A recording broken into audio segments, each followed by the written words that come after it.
दो भाइयों को विरासत में ज़मीन मिली थी और वो सालों से उस पर इकट्ठे काम कर रहे थे। एक दिन किसी मामूली बात पर दोनों की तकरार हो गई और बात इतनी बड़ी कि दोनों ने ज़मीन के बंटवारे का फ़ैसला कर लिया। एक दिन बड़े भाई के दरवाज़े पर दस्तक हुई। दरवाज़ा खोला तो एक मज़दूर खड़ा था। मज़दूर कहने लगा, मैं कई दिनों से किसी काम की तलाश में हूँ। आपका दरवाज़ा इस उम्मीद पर खड़खड़ाया कि शायद आपके घर या खेत में कोई काम हो जो मैं अंजाम दे सकूं। इस कहानी में आगे क्या हुआ, ये जानने के लिए वीडियो को मुकम्मल देखें। और अगर आप इस चैनल पर नए हैं तो सब्सक्राइब कर दें, लाइक कर दें और बेल आइकॉन को ऑल क्लिक कर दें। इत्तफाकन मुझे भी किसी कारीगर की तलाश थी। हमारे खेतों के बीच मेरे छोटे भाई ने एक नहर खुदवाई है। मैं चाहता हूँ कि तुम हमारी ज़मीनों के बीच एक दीवार बना लो ताकि मैं आइंदा उसकी शक्ल भी ना देख सकूँ। कारीगर ने कहा कि जैसा आप चाहें, और उसने पैमाइश शुरू कर दी।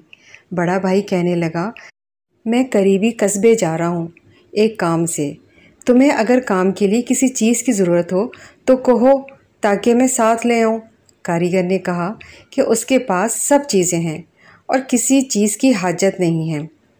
शाम को जब वो कस्बे से वापस आया तो ये देखकर उसे हैरत भी हुई और गुस्सा भी बहुत आया कि कारीगर ने दीवार तामीर करने के बजाय खेत के बीच बहती नहर पर एक छोटा सा पुल बनाया है।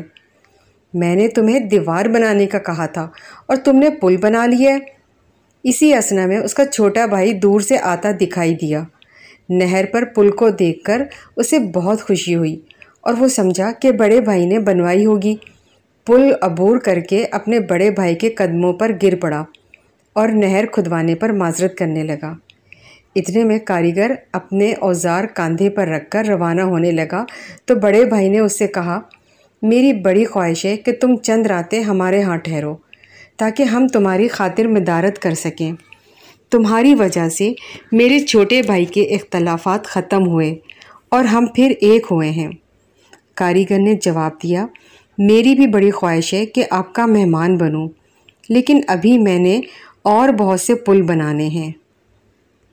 तो दोस्तों, उम्मीद करती हूँ आपको ये सबक आमोज़ कहानी बहुत पसंद आई होगी।